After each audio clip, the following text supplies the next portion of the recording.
la discussion avec Olga Tokarczuk se fera en polonais.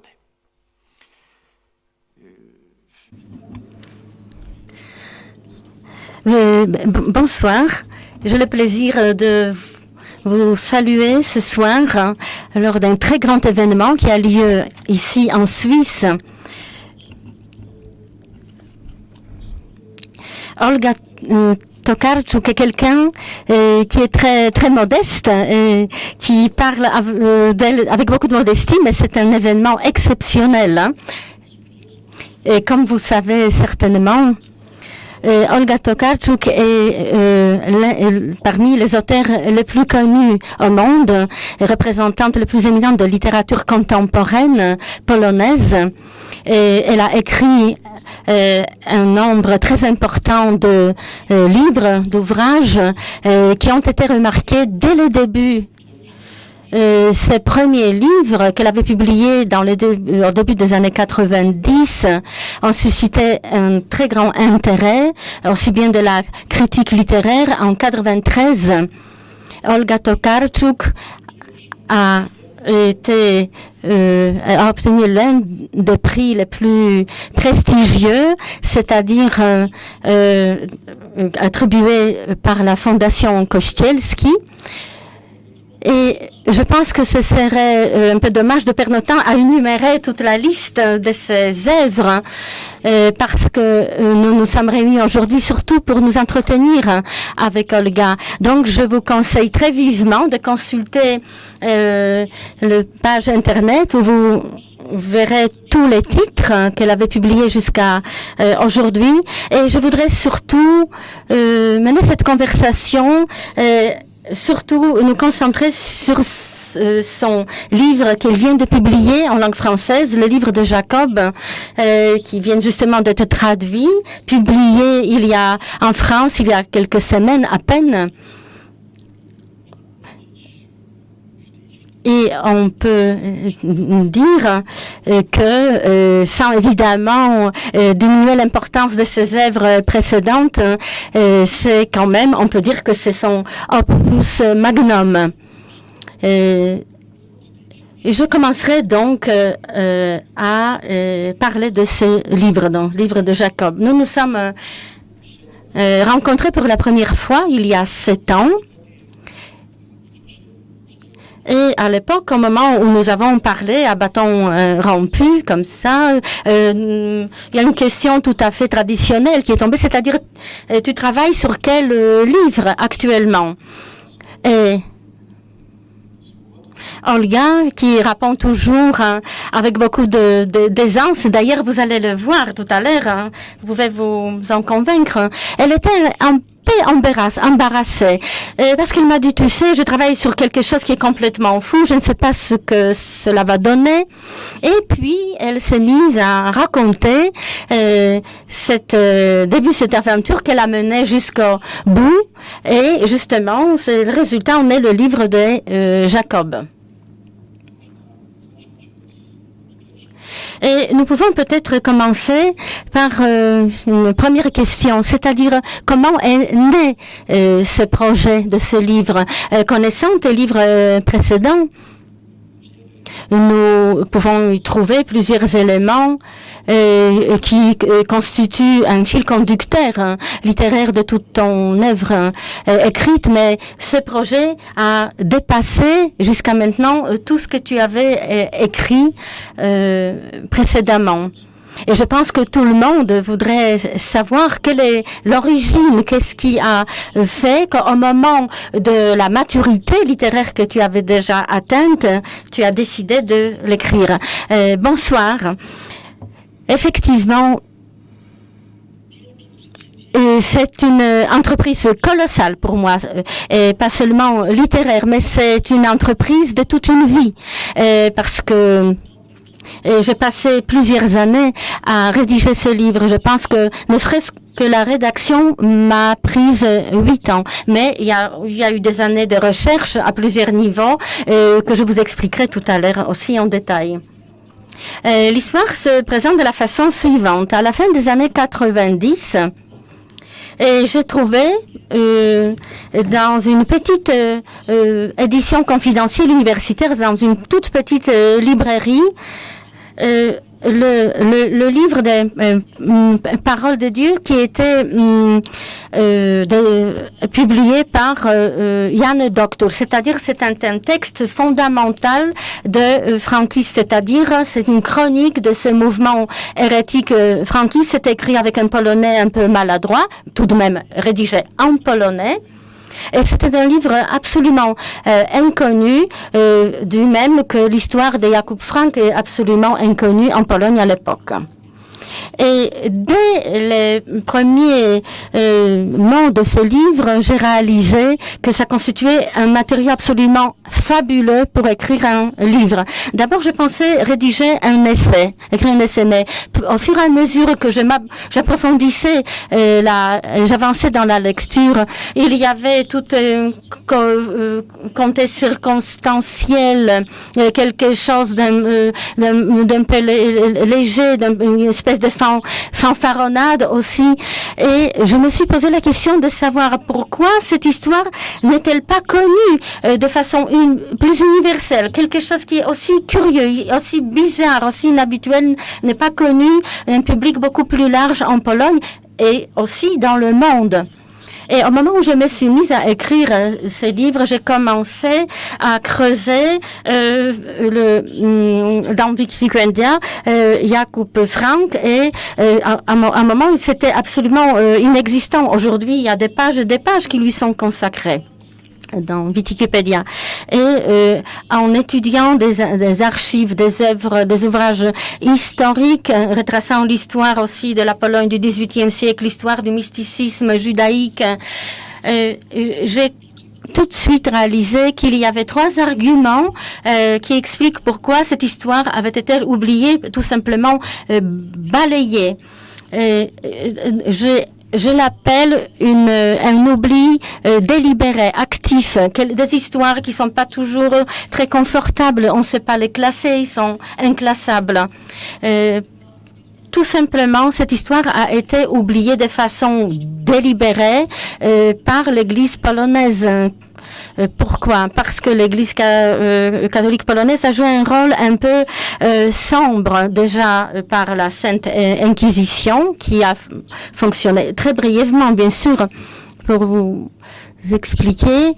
C'est-à-dire l'Église d'abord a persécuté les franquistes et ensuite il a été assigné en résidence dans plein centre de catholicisme polonais à Częstochowa, dans le monastère de Częstochowa, c'est-à-dire il a été assigné en résidence à quelque sorte et pendant 13 ans. Et dans ce sanctuaire qui constitue le summum du catholicisme polonais, il continuait à mener son activité sectaire. Bien sûr, on peut associer à quelque chose de blasphématoire. On trouvera dans les chroniques du monastère de Jasna Góra à Częstochowa, on ne peut pas trouver pratiquement les notes plus précises sur les 13 années de résidence assignées. Et y compris aussi, il faut évoquer que les juifs orthodoxes, les milites juifs également, avaient oublié cette histoire. Parce que pour eux, c'était quelqu'un qui est considéré comme un traître. Non seulement il était coupable d'apostasie parce qu'il a renié sa propre religion, mais il a agi tout le long de toutes ces années contre le mouvement judaïste, et il a même contribué à la mise à mort de plusieurs juifs, ce que j'explique en détail dans mon livre. Mais selon la tradition juive, il est effacé de l'histoire de l'histoire éternelle des Juifs de la région mosaïque. Et si on le cite, c'est surtout comme effet de traîtrise ou des activités ou des actions qui bafouaient la morale. Et troisième argument est lié aux descendants des franquistes qui se sont assimilés de façon absolument parfaite avec la société polonaise au début du 19e siècle. Et tout en devenant à part entière membre de la société polonaise, ils n'avaient pas un intérêt particulier de révéler leurs origines juives, parce que surtout que l'ambiance ne s'y prêtait pas. Il y avait un antisémitisme avéré dans la société polonaise. Donc tous ceux qui étaient descendants de Jacob Frank, ont préféré enfermer cette histoire quelque part au fond d'un tiroir. Et donc à la fin du 19e siècle, Alexander Krauser a écrit une monographie assez importante qui dédiée à l'histoire du franquisme. Elle était quand même réservée à des cercles assez élitistes. Bien sûr, c'était connu seulement des spécialistes en histoire du judaïsme.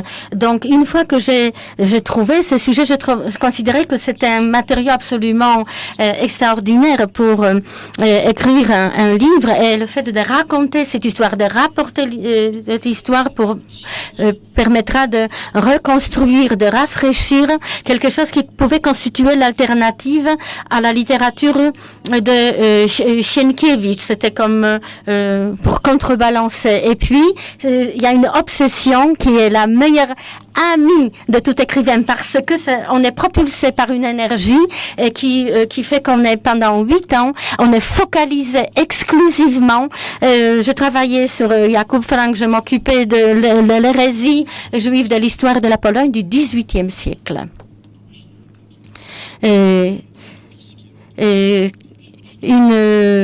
Un supplément à ce livre que l'on trouve juste à la fin de votre œuvre, c'est-à-dire à la page 22, et c'est-à-dire qui commence par la fin, la page 22, il y a une notice bibliographique. Et dans cette notice bibliographique, vous expliquez que vous n'allez pas reproduire une biographie scientifique de Jacob Frank. Tu te limites à citer que les ouvrages principaux qui t'avaient inspiré, qui constituaient une science fondamentale au sujet de Frank. Mais tout lecteur en lisant ce livre, en tournant chaque page de ce livre, ils se rendent parfaitement compte que tout est parfaitement étayé de documents, c'est-à-dire il y a des faits réels, historiques, c'est-à-dire nous apprenons tout son parcours, le cheminement de Jacob Frank, parce que peut-être la majorité parmi vous n'a pas encore eu l'occasion de découvrir les livres de Jacob. Mais ce qui est visible, ce qui saute aux yeux, c'est-à-dire que la bibliothèque qui constitue les livres de Jacob est extrêmement riche, et nous pouvons y trouver aussi en palimpseste des livres précédents. D'où ma question. Quelle est la littérature qui est contenue dans la bibliothèque des livres de Jacob? C'est-à-dire les livres que j'avais déjà cités, c'est-à-dire Alexander Karves, Jacob Frank, les livres de Parole de Dieu, qui est constitué un ouvrage principal.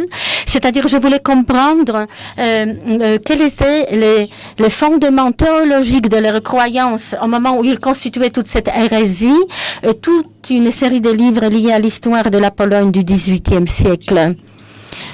Aussi tous les ouvrages consacrés aux mœurs de l'époque, la géographie, les us et coutumes de l'époque, la vie de tous les jours. Gershom Scholem également, ces ouvrages consacrés à l'histoire du judaïsme, le mysticisme juif, et où il y a un extrait extrêmement célèbre que Gershom Scholem consacre à Jacob Frank, toutes les croyances des Juifs en Podolie et dans la partie orientale de l'Europe.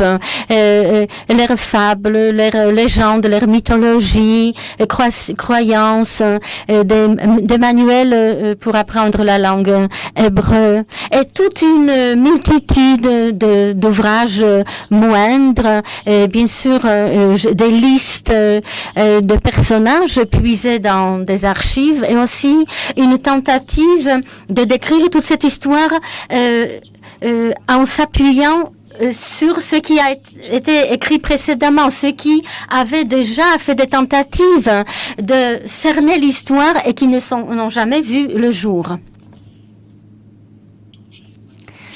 Alors, revenons à Jacob Frank. Pourrais-tu nous raconter brièvement qui présentait ce personnage? Alors, imaginez la carte de l'Europe au XVIIIe siècle. Sur cette carte de l'Europe, nous avons un grand royaume de Pologne qui a les frontières avec l'Empire ottoman, avec la Turquie. Et sur un passage de frontière qui est peut-être pas assez bien surveillé, il y a un commerce très intensif avec des caravanes qui venant avec des tissus, avec des dattes, avec de hashish, avec des armes et de Pologne, des blés. Des ceintures de nobles polonais, etc. Donc, c'était une frontière très vive, très dynamique, c'est-à-dire qu'il y avait surtout l'élément principal, c'était les commerçants juifs, tout un mélange dont le statut social n'était pas très élevé, mais au fur et à mesure, ils commençaient à gagner un peu plus d'argent et ils sont en contact avec le monde entier, avec des Juifs de Hambourg, ceux qui vivent en Pologne, en Allemagne, d'un côté, et de l'autre côté, avec les Juifs séfarades qui sont installés en Balkans, c'est-à-dire en Moravie, jusqu'à frontière sud de la Pologne. C'est-à-dire, nous sommes dans un univers où apparaît Jacob Frank, qui est originaire de Juifs séfarades, de paternelle, et sa mère était juive ashkénaze. Et dans ce mélange de cette fermentation européenne, tout est mélangé, des croyances, des religions. Pour les Juifs, c'est une époque toute particulière parce que 100 ans avant, c'est-à-dire en 1666, les Juifs avaient été éprouvés par des persécutions extrêmement violentes, c'est-à-dire au moment de la révolte de Chmielnicki. Et même si un siècle s'était écoulé, ils vivent toujours le traumatisme. Et c'est là, justement, sur ce territoire où naît le mouvement messianique c'est-à-dire il y a des sabbatéistes, Tzvi, qui se prend pour un messie, et ce messie qui est attendu depuis des siècles par des Juifs, et son avènement signifie la fin de l'histoire du monde. Et Sabbatai Tzvi, au XVIIe siècle, c'est-à-dire nous reculons un siècle en arrière, est emprisonné par un sultan, c'est-à-dire quelqu'un qui sème le trouble, et il est obligé de se convertir à la religion musulmane. Et il continue à agir dans le mouvement de la région, et il est toujours un petit messie, et le changement de religion constitue le point de départ de la religion messianique de Sabbatai Tzvi. C'est-à-dire, il perçoit que tout le monde chemine vers Dieu, chacun de nous, mais ce chemin est terrestre, quelque chose de matériel. Et les croyances, c'est comme des chaussures que nous mettons pour emprunter ce chemin. Donc, s'il pleut, nous mettons des bottes en caoutchouc. S'il fait chaud, nous mettons des sandales. Donc, quelqu'un qui est profondément religieux devrait changer de religion pour éprouver tout ce qui constitue le fondement de chaque religion. Bien sûr que je simplifie, je ne vais pas rentrer ici dans le débat théologique qui est certainement très intéressant. Mais à la mort de Sabbatai Tzvi, ce mouvement messianique persiste et apparaît un jeune Jacob Frank qui est un peu insolent, qui a un charisme et qui attire des disciples, et c'est lui qui prétend être celui qui pourrait être Messie. De temps, il dit, c'est moi le Messie. De temps, il dit qu'il est un Messie devenir et l'objectif de cette religion, c'est une espèce de syncrétisme avec le catholicisme. Mais l'intérêt plus profond qui le guide, c'est une espèce d'émancipation mener la pauvreté, les pauvres juifs vers une émancipation. Et vous allez l'apprendre à la fin du livre, c'est-à-dire le désir de se convertir au catholicisme doit mener justement à l'émancipation du peuple juif. Donc, il y a des motifs juifs, des négociations avec l'Église catholique romaine en Pologne. Et en 1761, environ 10 à 15 000 disciples de Jacob Frank se convertissent au catholicisme et ils s'intègrent à la société polonaise. C'est un événement à l'échelle mondiale, à l'échelle européenne, bien sûr. Et ce qui permet aux franquistes d'avancer sur le plan social. Et dans ce livre, bien sûr, il y a encore beaucoup d'éléments liés au siècle de lumière parce que nous sommes juste à l'orée de la Renaissance, c'est-à-dire aux confins de l'Europe. Wallonie, c'est une pensée idéologique qui est naissante, qui ne fait que pointer. Ben, ça nous permet d'avoir une vision sur le siècle de lumière qui s'installe en Europe. Alors, c'est vraiment de façon la plus brève possible. Mais nous allons revenir certainement aux racines encore des siècles de lumière. Et j'ai encore quand même une question, parce que vous aurez tous compris que nous avons un personnage protagoniste qui est extrêmement intéressant, le monde qui est extrêmement complexe, avec une très grande étendue. Et nous avons tout un cortège de personnages extrêmement intéressants aussi. L'histoire elle-même est très compliquée également. Et nous avons ici une dimension idéologique qui est également très complexe. Alors nous avons évidemment toute une matière extrêmement riche, très ample, certes fascinante. Mais il faut en faire quelque chose. Il faut construire un livre. Alors nous avons certainement aussi une question de la démarche, comment organiser l'écriture. Et justement, je voudrais ici introduire le motif de la structure même de ce livre. Comment construit-on un tel livre ? Et je sais que tu nous encourages avec des opérations extrêmement spectaculaires. Et ce qui est le plus visible, c'est-à-dire que lorsque le lecteur prend ce livre, donc il ne voit rien en première page, en seconde, et en page 3, il constate avec étonnement que c'est une édition, que c'est la page 904. Peut-être en édition française diffère un petit peu en ce qui concerne la numérotation des pages, c'est-à-dire la numérotation des pages est à l'envers que d'habitude. Et dans ta note bibliographique que tu évoquais tout à l'heure, il y a un commentaire où tu nous expliques que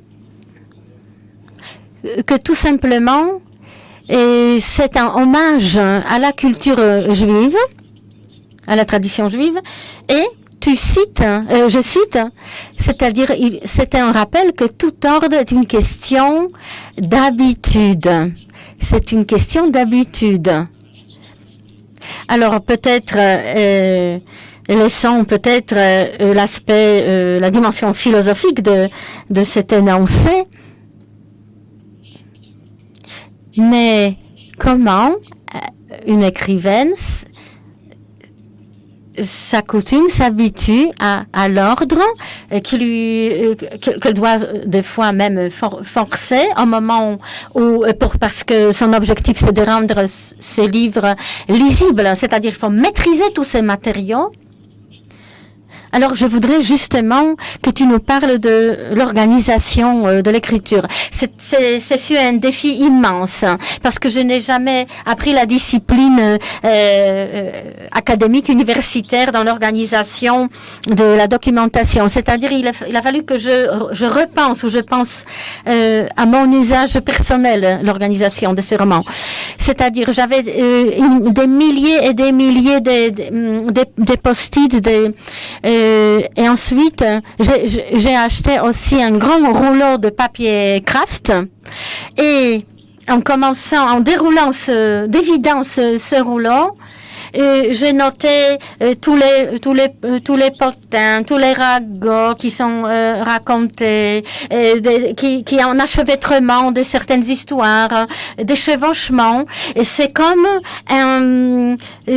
un système neurologique qui se déployait sur ce papier craft, et pour que je trouve des points de repère, parce que c'était une tâche immense. Parce que mon histoire se limite à 50 ans, s'étale sur une période de 50 ans. Et je pense qu'il y a plusieurs dizaines de personnages principaux et puis de personnages secondaires. Il y en a une vingtaine, c'est-à-dire il y a une foultitude de gens. Et puis ils changent de nom, c'est-à-dire ils abandonnent leur nom juif, ils prennent des noms polonais, ils se polonisent. Je pense qu'eux-mêmes, ils se mélangeaient les pinceaux, pour ainsi dire. Donc il fallait que je dresse des tableaux pour savoir qui s'appelait comment avant. Des fois, ils arrivaient à changer leur nom par 2 fois.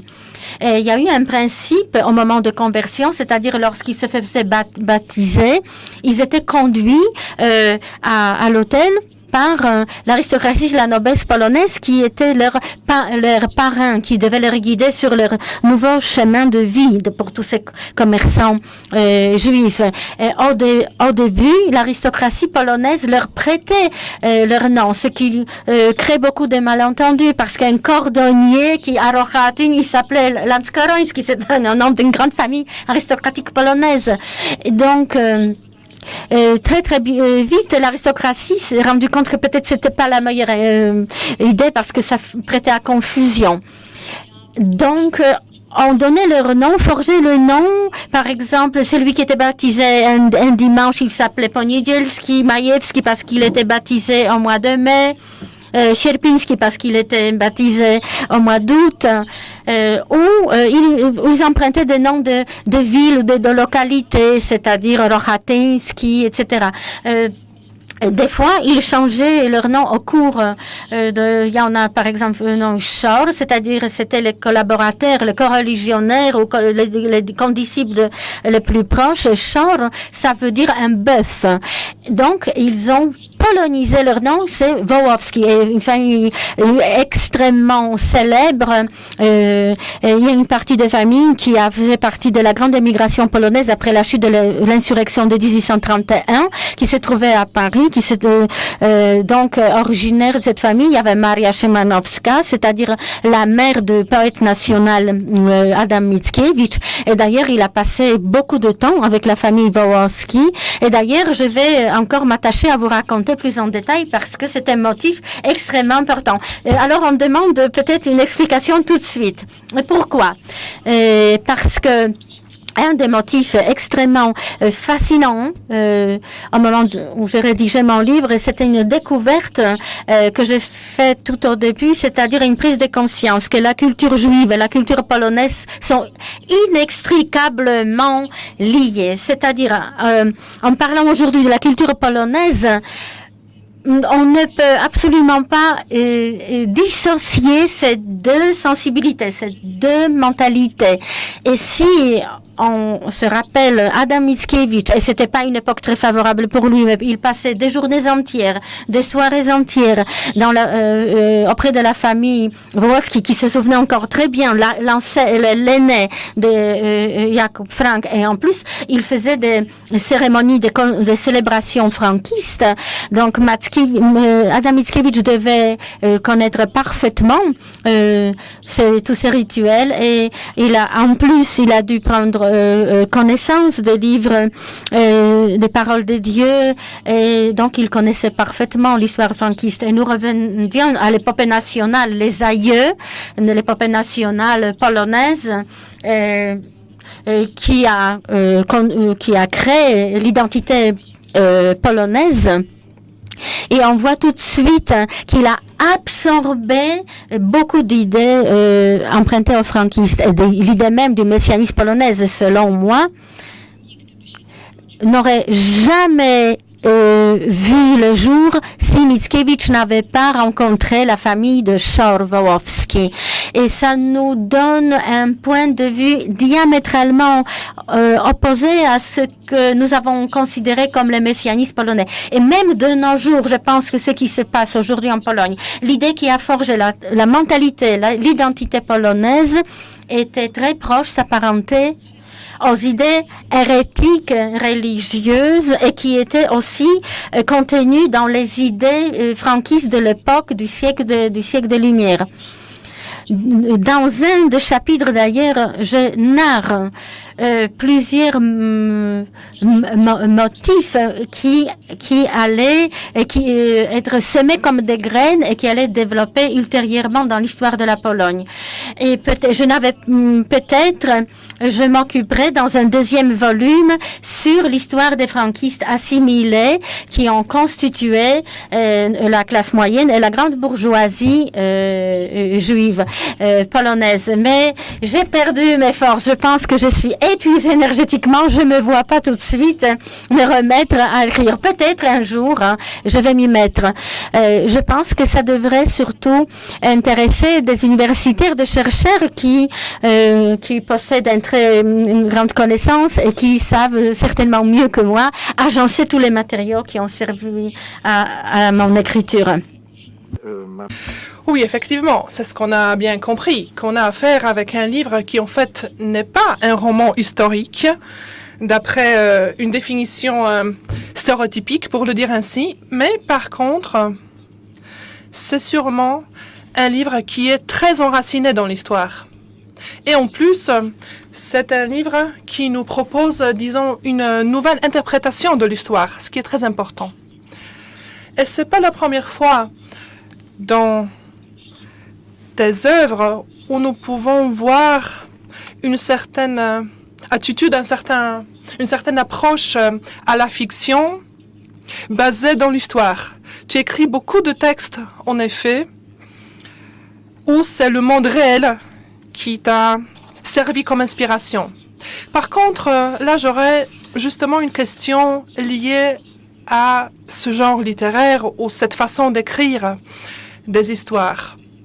Notamment, dans la même notice bibliographique, mais je vous assure, mesdames et messieurs, que j'ai lu beaucoup plus personnellement que les notices bibliographiques. Hein.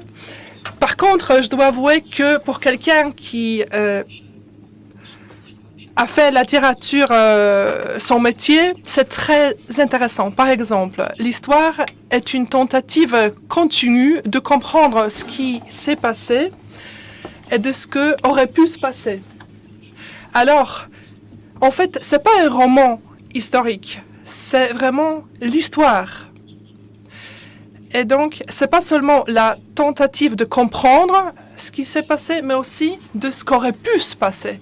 Est-ce que tu pourrais faire un petit commentaire là-dessus, en te basant, bien sûr, sur ce livre? Bien sûr, oui. Alors, avant que je me sois mise à écrire ce livre, je pensais que l'histoire, en fait, était une espèce de science qui nomme ce qui s'est passé et le clôture. Et ensuite, nous l'acceptons, tout simplement. Ensuite, quand j'ai commencé à fouiller dans tous les documents, je me suis rendu compte que les historiens, en fait, créent de nouvelles versions des événements du passé. Évidemment, il y a certains événements qui sont très bien documentés, donc là, on commence à les traiter comme des faits historiques. Mais en fait, il faut dire que chaque génération a une autre façon de penser, a sa propre façon de voir les choses, d'interpréter les choses. Il y a aussi tout un nouvel ensemble d'outils pour interpréter les événements du passé et de les comprendre. Et je pense qu'ici, je pourrais citer un certain exemple par rapport aux théories du féminisme qui sont apparues à la moitié du XXe siècle. Notamment, avant, et c'est exactement ce que Mickiewicz même écrivait, les femmes avaient vraiment un rôle secondaire dans l'histoire. Donc, elles étaient des mères, des femmes. Bon, il y avait quand même des personnages éminents, comme par exemple les tsars, etc. Par contre, il faut bien avouer que c'était les hommes qui écrivaient l'histoire. C'était les hommes qui écrivaient l'histoire à leur manière. L'histoire des guerres, des négociations, des intrigues à la cour, sur le pouvoir, la lutte pour le pouvoir, etc., etc. Par contre, on recevait très peu d'informations en ce qui concernait le point de vue des femmes. Et surtout par rapport à tout ce que les femmes pouvaient faire et comment elles pouvaient contribuer aux événements du passé. Mais qu'est-ce que cela veut dire? Ça ne veut pas dire que les femmes n'étaient pas présentes, bien sûr. Elles étaient tout simplement là, mais elles passaient inaperçues.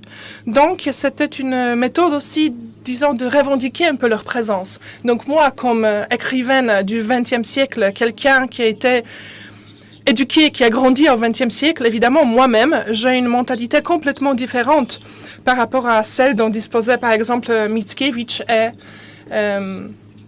ses confrères. Donc, moi, je pensais que c'était en fait une espèce d'obligation morale pour moi de faire ces femmes retourner à l'histoire. Comme je dis, auparavant, il n'y en avait pas beaucoup. Par exemple, il y avait juste par-ci, par-là, un prénom ou un nom de famille d'une dame, Zwierzchowska, par exemple, ou une caractéristique très simple, très courte, très souvent qui se limitait au fait que c'était une maîtresse d'un certain homme. Voilà.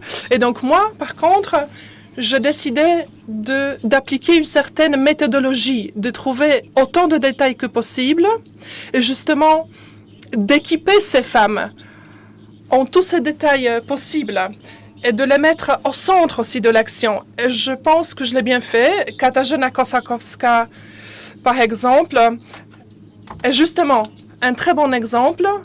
C'est quelqu'un qui protégeait les franquistes. Moi, j'ai trouvé ses lettres à elle. J'ai reconstruit, disons-le ainsi, son personnage. C'était une femme...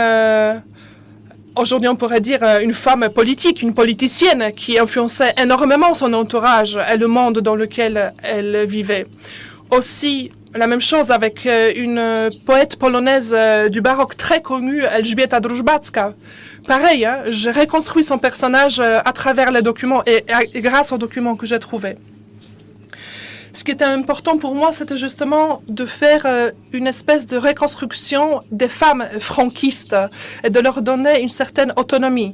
Pourquoi? Parce que justement, pendant toutes sortes de révolutions, c'était pareil pendant le temps de Solidarność en Pologne, par exemple, on a besoin des femmes. Elles sont là, elles y participent, elles sont actives. Par contre, après, quand tout est déjà fait, d'une certaine façon, la mémoire collective les expulse et les femmes deviennent invisibles. Donc là, j'ai voulu faire le contraire et parfois, vraiment, je m'accrochais à de petits détails. Par exemple, par rapport à Zwierzchowska, je trouvais des documents qui disaient que c'était une femme qui était responsable des clés à la cour de Franck. Qu'est-ce que cela veut dire qu'une femme garde les clés? Ben voilà. Là, je me suis rendu compte qu'elle était en fait une gardienne des clés peut-être en chambre qui est importante, où il y avait par exemple des trésors ou d'autres objets importants. Alors, c'était forcément une femme qu'on devait respecter. Et voilà. Comme ça, petit à petit, je me suis approchée de ces femmes et je leur ai donné une certaine narration. Toi, tu m'as demandé sur la méthodologie, comment on écrit un roman historique en se basant sur des faits. Eh bien, c'est comme si tu devais traverser une rivière, mais seulement en sautant d'une pierre à l'autre. Parce que par là ou par là, tu as un fait ou un autre fait et tu dois en fait lier ces faits entre eux. Donc moi, je considérais que mon obligation en tant qu'écrivaine, je dois, disons, semer du sable entre ces pierres dans la rivière. Moi, je l'appelle une méthode de conjoncture. D'ailleurs, vous pouvez le trouver aussi sur le livre même, parce que justement, je voulais que le lecteur puisse marcher à travers cette rivière sans se mouiller les pieds. Cette méthodologie, c'est justement une méthodologie qui consiste dans la science réelle. Les scientifiques, ce qu'ils doivent faire en analysant les textes historiques ou les documents historiques, ils doivent justement creuser jusqu'à ce qu'ils puissent trouver des informations ou reconstruire les informations pour comprendre tous les endroits blancs entre les faits qu'on connaît déjà. Il y a encore une autre caractéristique de ce livre extrêmement intéressant et fascinant, et notamment le fait que ce livre a été très bien illustré. On sait très bien que la problématique, disons, d'une certaine dépendance ou d'un certain lien entre le texte littéraire, le texte écrit et les illustrations même, les dessins même, c'est une problématique très à la mode. Et même l'exposition qui a été ici au premier étage ouverte il y a 2 jours en témoigne. Mais ton livre, disons, ouvre une problématique complètement différente par rapport au dessin. Mais je vais essayer de te poser une question toute simple, notamment, qu'est-ce qui t'a fait choisir ces dessins-là et pas les autres? Mais je ne veux pas dire seulement ceux qui ont été finalement publiés au livre, mais qu'est-ce qui t'a fait, par exemple, rejeter d'autres dessins ou d'autres illustrations? Eh bien, moi, je ne voulais pas illustrer avec les dessins exactement ce qui était écrit dans le livre. Bien au contraire. Donc, moi, je pensais plutôt à un public un peu plus âgé, pas aux adolescents, pour le dire ainsi. Je voulais, disons, construire une certaine ambiance. Donc, la plupart des illustrations viennent de l'époque dont on parle dans le livre même. Et dans la plupart des cas, ce sont des illustrations qui sont quand même directement liées au texte qui y a été écrit. Mais je pense que l'illustration principale de chaque livre, de chaque chapitre, sont les plus importantes. Ça vient de Anastasius Kirch, qui était, disons, le premier encyclopédiste. Plus ou moins à l'époque de la Renaissance, l'idée de Pan-Sophie a été née. Qu'est-ce que cela veut dire? Cela veut dire que tout le monde devait avoir accès aux informations.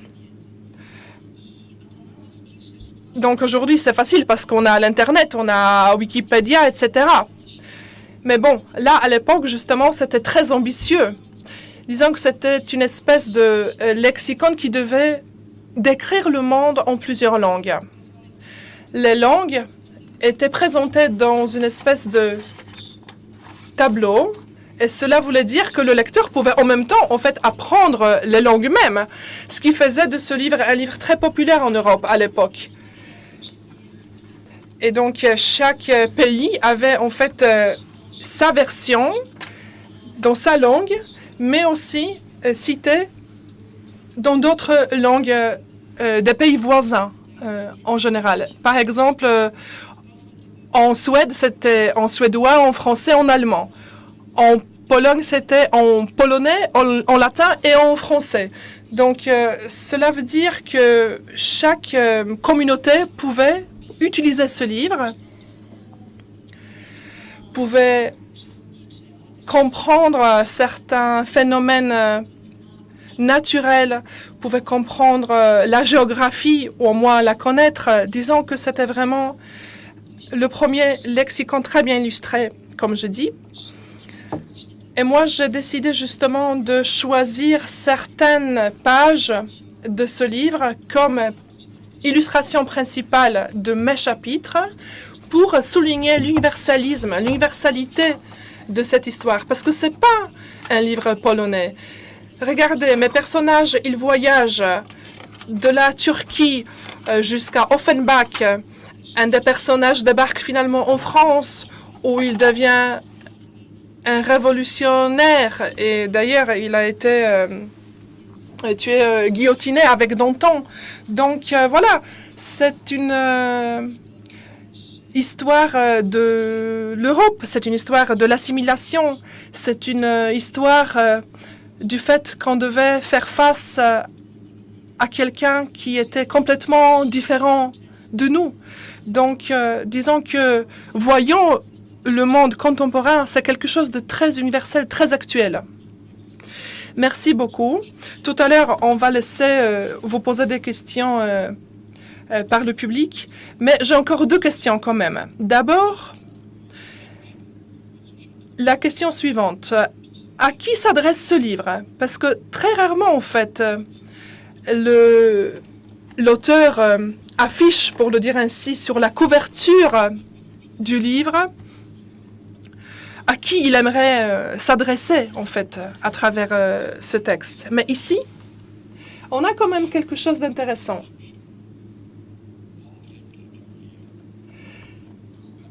Mémorial pour les sages, réflexion pour mes compatriotes, instruction pour les laïcs, distraction pour les mélancoliques. Alors maintenant, j'aimerais que tu me fasses, si tu peux, un commentaire séparé par rapport à chaque de ces 4 messages. Eh bien, moi, je pense que ça a été une très bonne idée. Moi, je pense que c'est une bonne idée que l'auteur dise lui-même à qui il aimerait s'adresser. Moi, j'aimerais pas que ce soit toujours les éditions qui décident à qui ça serait adressé, par exemple en disant, voilà, c'est un livre super universel, c'est un livre pour tout le monde, etc., etc. D'ailleurs, dans le cas de ce livre, ça ne serait tout simplement pas vrai. Eh bien, ici, disons-le ainsi, j'étais inspirée par les mémoires de Benedikt Chmielowski, qui était un prêtre et qui a écrit la première encyclopédie polonaise qui était intitulée Nouvelle Athènes. Et donc, d'ailleurs, c'est un personnage qui apparaît aussi dans mon livre. C'est un personnage qui est un peu à l'oubli en Pologne et même qui est un peu ridiculisé en Pologne, malheureusement.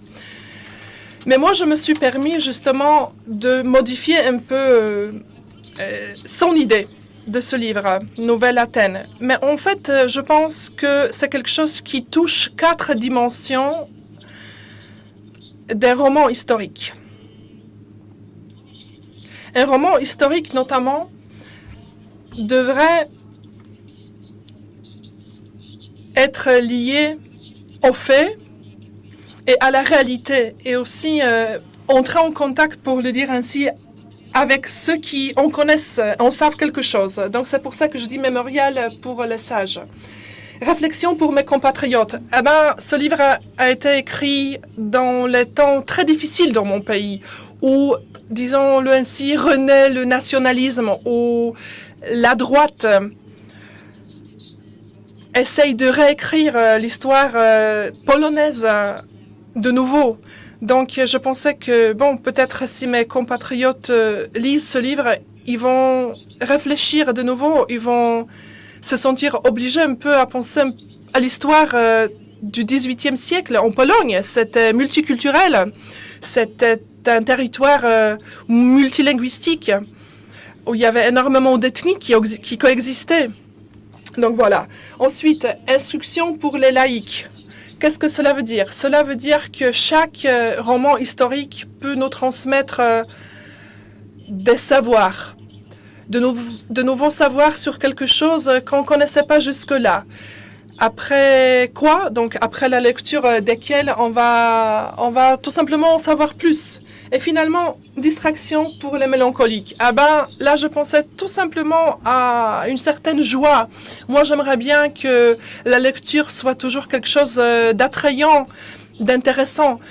J'ai fait des efforts pour. Ensuite, si j'ai été efficace, j'en sais rien, mais je voulais que le lecteur puisse plonger dans cette lecture et qu'il puisse plonger, nager là-dedans pendant, j'en sais rien, 3 semaines, 4 semaines, etc. Mais que ce soit un plaisir, un vrai et réel plaisir.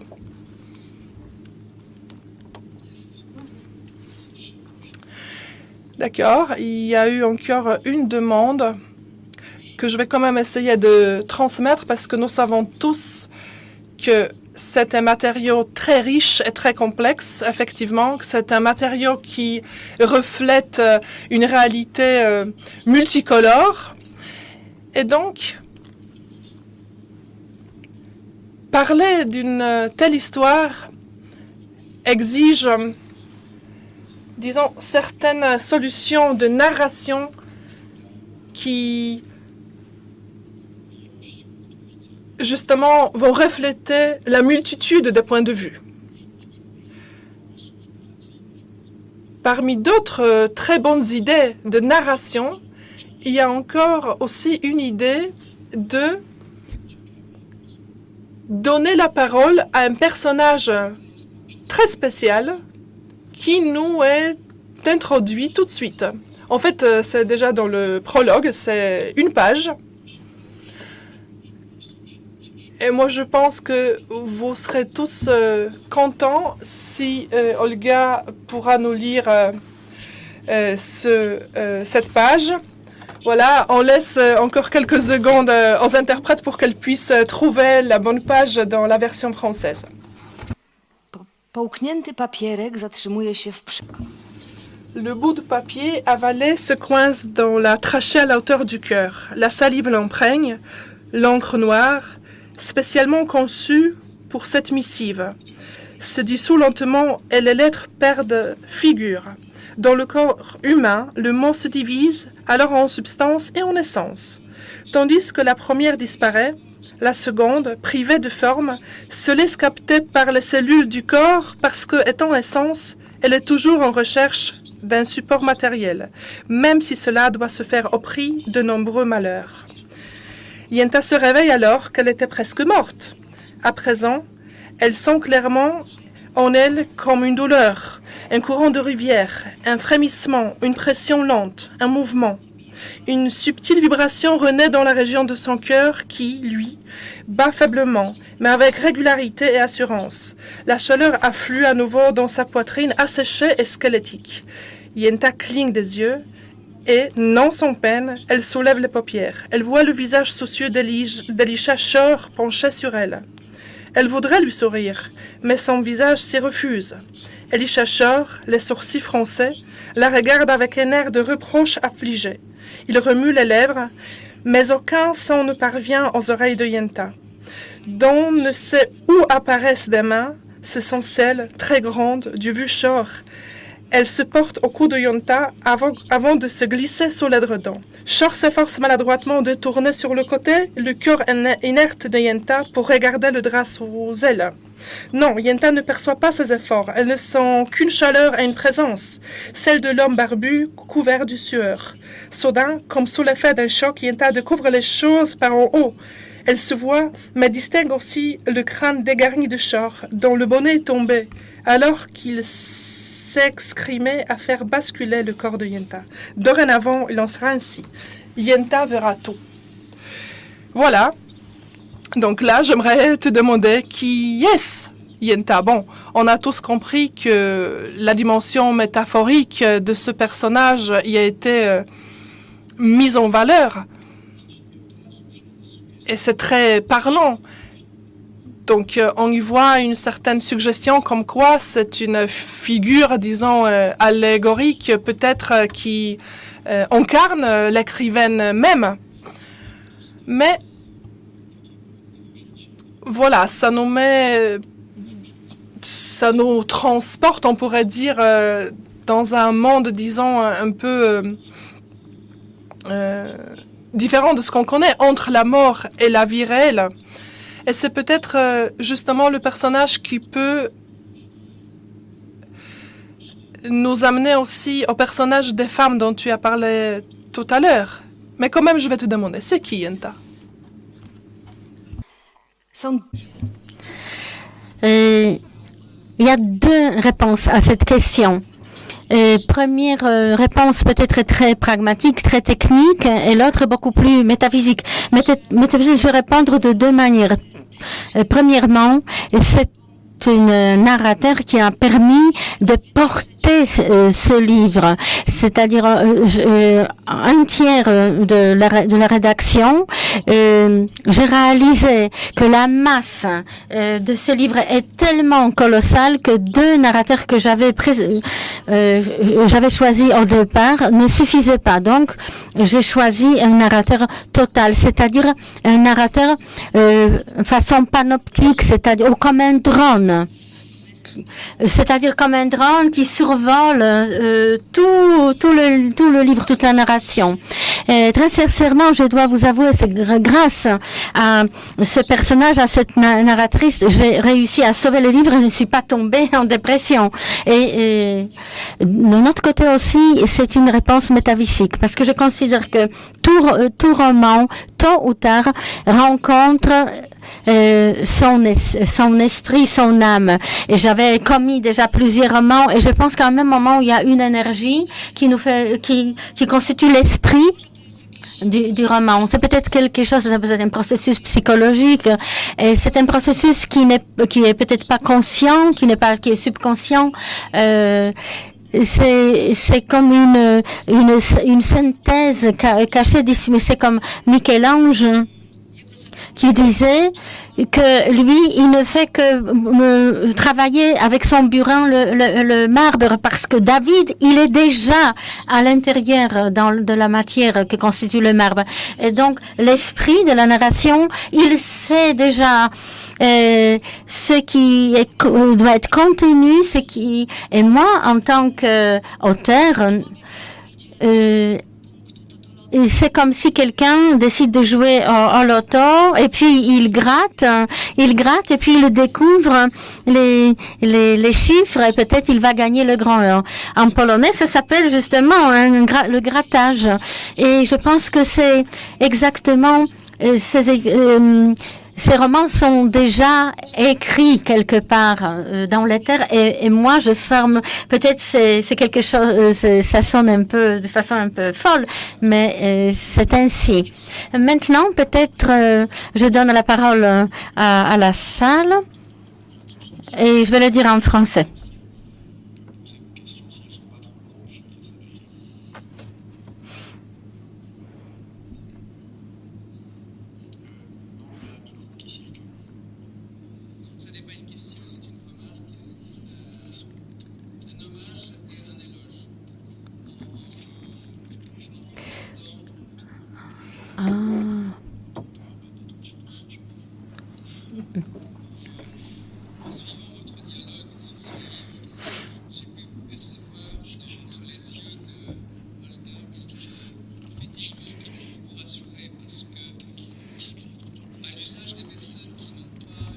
Lu encore ce livre et qui appréhende ce continent extrêmement impressionnant, il me semble très important d'injecter la dimension extraordinairement ludique de ce livre, l'allégresse qui porte ce livre.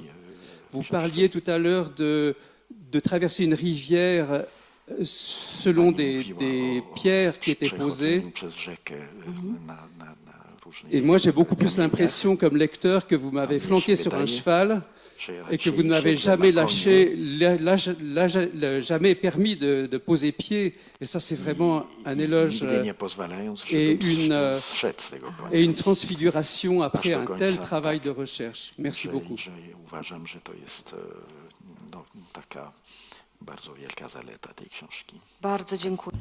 Merci beaucoup de vos propos.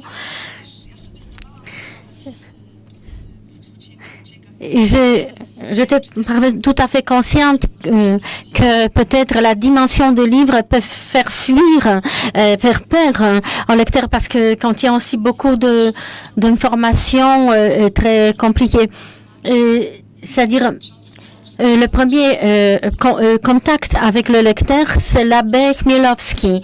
Et mon description est très détaillée, très épique. Et je pensais, cher lecteur, si tu arrives à te percer le chemin à travers les 15 premières pages, tu pourras continuer. Mais si tu rejettes avant la page 15, il vaut mieux laisser tomber. En tout cas, merci infiniment de vos propos, monsieur.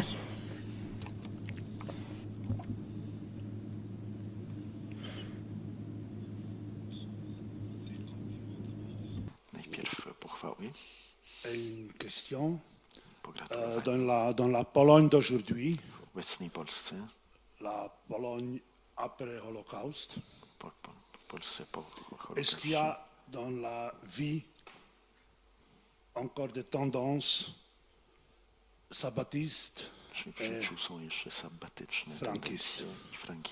Est-ce qu'il y a encore des petits îlots où ça existe? Czy są jeszcze jakieś wysypki, gdzie to jeszcze istnieją takie tendencje? Z tego D'après ce que je sais, non, je ne pense pas, non. On a quand même des preuves des rencontres franquistes encore dans les années 20, c'est-à-dire dans la période entre les deux guerres. Et il existait, il paraît, une bibliothèque à Varsovie, rue Wilcza, qui a brûlé, comme beaucoup d'autres bibliothèques, pendant l'insurrection de Varsovie en 1944. Je ne sais pas,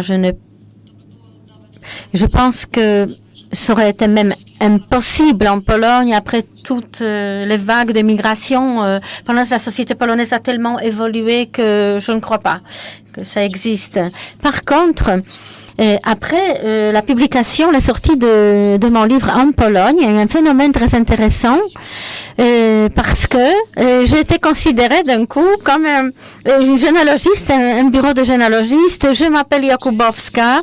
Et est-ce que ça veut dire que mes origines viennent de l'AEDEL? Est-ce que ça veut dire que mes ancêtres étaient franquistes? Je m'appelle Wołowska. Mes grands-pères viennent de tel et tel endroit. Toute une multitude de gens ont commencé à s'intéresser à leurs origines et accompagnés d'une grande fascination et aussi des origines juives éventuellement. Et donc c'est quelque chose qui allait carrément à contre-courant des courants antisémites, c'est-à-dire ou même les juifs qui cachaient leurs origines juives à cause de l'antisémitisme. Et dans de petites localités, les gens qui voulaient que je les rassure quasiment qu'ils ont des origines franquistes. Alors je pense que mes personnages, mes protagonistes sont présentés de façon très positive. Donc les gens se réclament, maintenant revendiquent même les origines franquistes.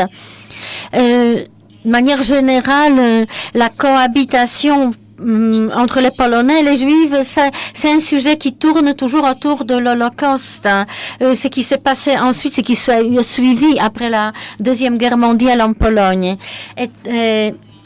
Et rares sont les personnes qui se posent la question sur l'histoire plus ancienne, sur cette histoire commune entre les Juifs et les Polonais.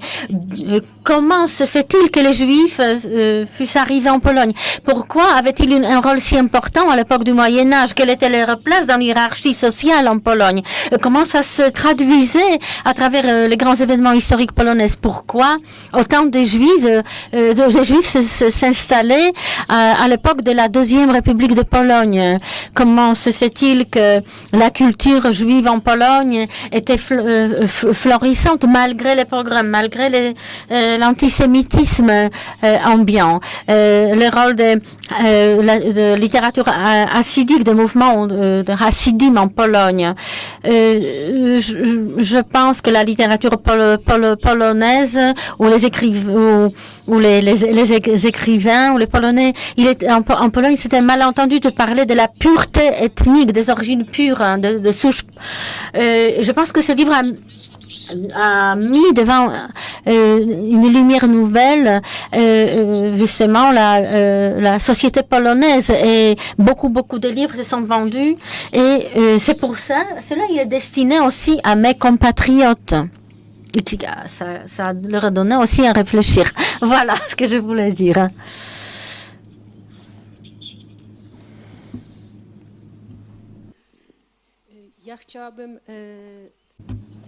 Et je voudrais attirer votre attention sur une remarque. La réponse à la question sur les origines, l'installation des Juifs en Pologne. Pourquoi en Pologne il y a eu tant de Juifs? Mais je pense que c'est un musée de l'histoire des Juifs polonais, Pauline, qui nous fournit une réponse. Il n'a rien à voir avec l'histoire de l'Holocauste. D'ailleurs, dans l'idée même de ce musée, on nommait volontairement l'histoire de l'Holocauste. C'est ce que j'ai lu, bien sûr, que ce n'est pas le principal motif de la création de ce musée, parce que les créateurs de ce musée ne voulaient justement pas que les visiteurs se concentrent sur les aspects de la Shoah, de l'Holocauste. Et je voudrais aussi ajouter une autre chose. Je n'ai pas encore lu jusqu'au bout les livres de Jacob, mais j'ai commencé déjà à m'initier à la lecture. J'avais l'impression de lire Fyodor Dostoïevski. Par tout un mélange de personnages comme dans Bies ou dans les frères Karamazov, ou même dans L'idiot de...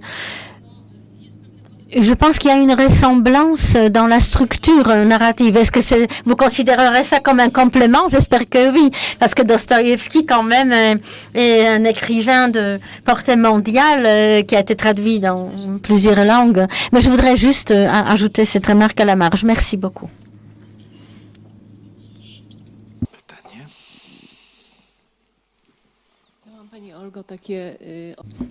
J'ai une question personnelle. Je ne sais pas si vous répondrez à ma question. Vous avez dit que vous avez travaillé pendant 8 ans d'une façon obsessionnelle pour rassembler d'abord les matériaux et ensuite de les agencer. Qu'est-ce que ce livre a laissé en vous? Quelle est la trace profonde en vous d'avoir écrit ce livre?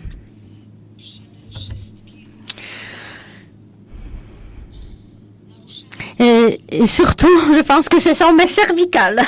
J'aime.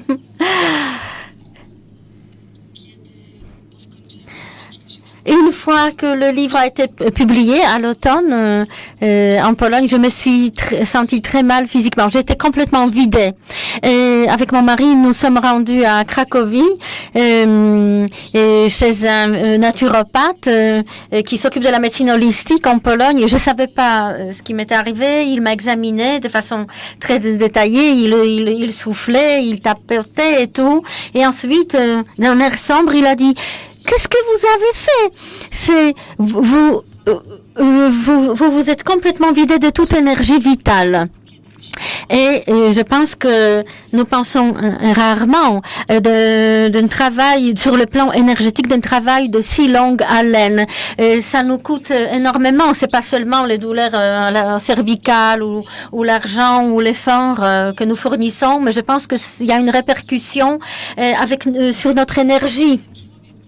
Et ce naturopathe chinois m'a dit que pour reconstruire toutes ces réserves énergétiques, ce n'est plus possible. C'est quelque chose de définitivement perdu. J'ai été effondrée.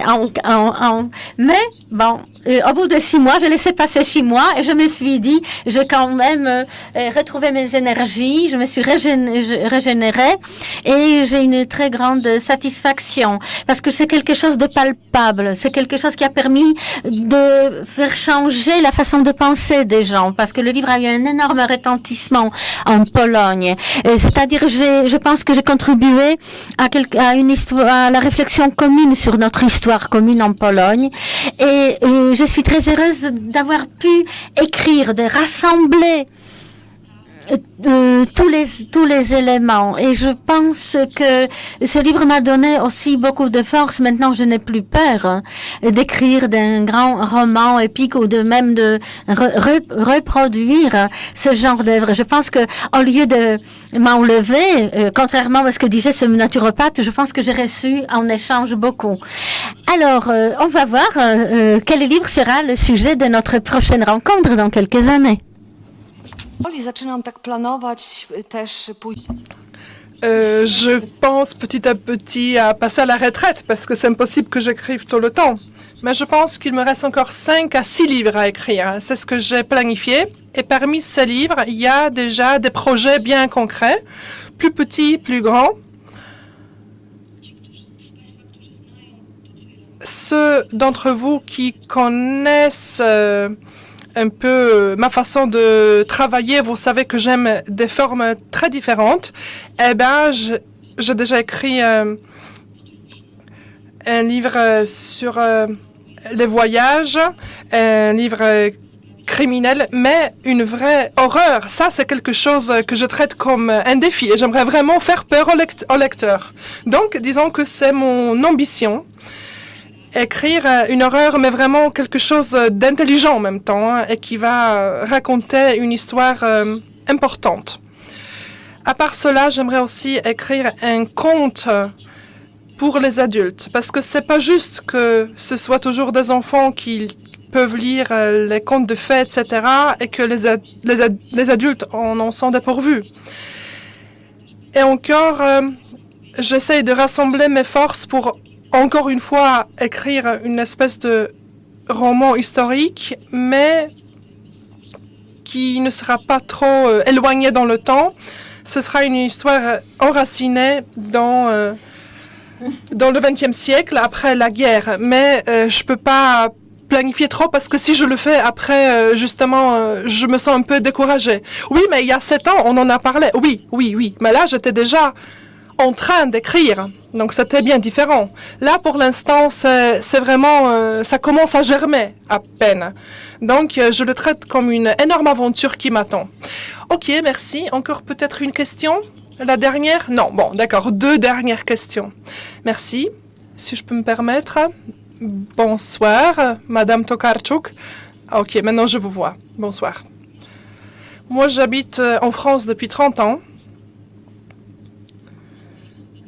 Et quand j'ai vu votre livre pendant mon séjour en Pologne, où je suis allée en vacances, je ne voulais pas le lire pour éviter que mon mari en soit jaloux et que moi je puisse le lire et lui non. Mais quand ce livre est apparu sur le marché français, j'en étais très contente. Donc on va le lire tous les deux. J'ai une question. Est-ce que ce livre a été déjà traduit en hébreu? Si tel est le cas, est-ce que vous connaissez, disons, les impressions des lecteurs juifs, justement? Donc, c'est ma première question. Et la deuxième question, dans quelle relation vous êtes resté avec Madame Marella Laurent, donc la traductrice de votre livre, donc le livre de Jacob vers le français, parce que j'imagine que ça doit être quand même une coopération quand même. C'est un travail énorme aussi pour la traductrice de pouvoir traduire ce genre de livre. Oui, malheureusement, bien sûr, comme je parle pas le français, je suis incapable de juger la qualité de cette traduction, mais je sais que c'est une très bonne traductrice. Je sais qu'elle avait énormément d'enthousiasme. D'ailleurs, ce livre a été traduit en même temps, plus ou moins, en plusieurs langues. Et les traducteurs ont créé même un profil commun sur Facebook pour justement échanger les informations. Alors voilà, ça c'est l'îlot des franquistes. Oui, c'est ça. Et donc là, par exemple, ils discutaient sur les possibles erreurs ou alors ils partageaient les liens importants par rapport aux traductions entre eux, etc. Et je sais que Miriam Borenstein a donné énormément d'énergie à ce groupe. C'est une personne justement qui vient de finir, bon, il y a 6 mois, disons, elle a fini la traduction vers le hébreu. Et je sais que aussi, pour elle, ça constituait un énorme défi. Pourquoi? Parce que l'hébreu qui était utilisé par les franquistes était déjà une langue très contaminée par la langue polonaise, par exemple. C'était pas des personnes qui parlaient très bien l'hébreu. Donc, quand ils écrivaient des termes, par exemple, en hébreu, il y avait énormément de fautes. Et donc, Myriam, elle avait comme tâche de purifier, disons, l'hébreu de l'époque. Donc, elle devait surtout faire retourner le langage religieux dans l'hébreu contemporain. Je sais aussi que en Israël, il y a eu pas mal de consultants ou de conseillers qui travaillaient là-dessus parce qu'ils devaient se mettre d'accord par rapport à certains termes qui ont été quelque part déformés justement par les franquistes ou qui ne les comprenaient pas très bien. Je ne sais pas exactement quand le livre sera publié sur le marché israélien, mais de toute manière, je suis très contente. Je pense que ça sera encore une aventure énorme pour les lecteurs juifs, pour les lecteurs israéliens eux-mêmes, parce que, bon, c'est une histoire qui les concerne après tout. Pour l'instant, les livres de Jacob ont apparu en Suède en premier lieu. Jan-Henrik Swan, qui était le premier traducteur, a traduit le livre entier en 6 mois. Et tout le monde se demandait comment c'est possible. Eh ben, lui, il m'a expliqué que lui-même, il était obsédé aussi par ce livre. Donc, il s'est imposé un certain régime. Il s'est dit, voilà, je vais me réveiller, je vais me lever tous les matins et je vais même pas boire un seul café avant de traduire au moins 2-3 pages. Donc, c'est comme s'il était lui-même dans une espèce de camp de travail. Le livre a aussi été traduit en tchèque et il a été publié là-bas, en serbe. Ici, Milica Markica était la traductrice et elle a fait un énorme travail aussi. Ou encore, que je réfléchisse. Bon, il est en train d'être traduit vers l'allemand, vers l'anglais. Et l'année prochaine, le livre sera publié justement en Grande-Bretagne. Et voilà, je pense que ça serait tout. Mais bon, voilà, il trouve son chemin dans le monde entier, disons. Bon, je vois encore une femme qui voulait poser une question. Allez-y. Bonsoir. Moi, je n'ai pas de questions, mais je voulais tout simplement remercier pour ce livre. Je voulais vous remercier pour plusieurs semaines de lecture formidable, parce que moi, je suis, disons que je fais partie de ce groupe Instruction pour les laïcs. J'étais très enthousiaste. Ça a pris plusieurs mois pour lire ce livre. D'abord, pour m'y mettre, pour ensuite retourner aux fragments que j'avais délaissés pendant la première lecture. Et je suis sûre et certaine que je vais retourner à ce livre parce que c'est un livre qui constitue un monde entier. C'est un livre qui, à chaque moment, nous donne quelque chose de nouveau. Donc, je vous remercie infiniment et j'attends le livre suivant. Merci. Un livre monde, c'est très, très beau. Merci pour ça. Merci. Vous avez mentionné vos récits, vous avez mentionné les récits bizarnés en polonais. Et moi, j'ai l'impression que souvent, vous voulez justement nous montrer certains archétypes de la culture polonaise, mais aussi à travers un monde un peu fantastique. Et c'est justement peut-être pour cela que c'est tellement intéressant. Et donc, j'ai une question. Bon, je sais qu'ici, on n'a pas affaire seulement à des éléments polonais. Évidemment, non, parce que c'est un livre multicolore, multiculturel. Mais est-ce que vous n'avez pas peur que certains éléments culturels, justement, de ce livre, surtout les éléments culturels qui sont très fortement enracinés dans la culture polonaise, ne seront pas bien compris, par exemple, en France, ici en Suisse, etc. Non, non, pas du tout. J'en ai pas peur. Pourquoi? Parce que je considère qu'un roman ou la littérature en général a certaines règles qui sont propres à elle-même. Par exemple, quelqu'un justement vient de mentionner le nom de Dostoïevski. Eh bien, là-bas, c'est pareil. Là, on va parler par exemple de la hiérarchie des fonctionnaires des tsars.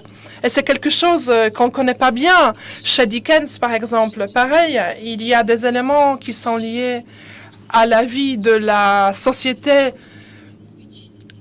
de l'époque. Et même, on n'est pas capable souvent de bien prononcer les noms des personnages.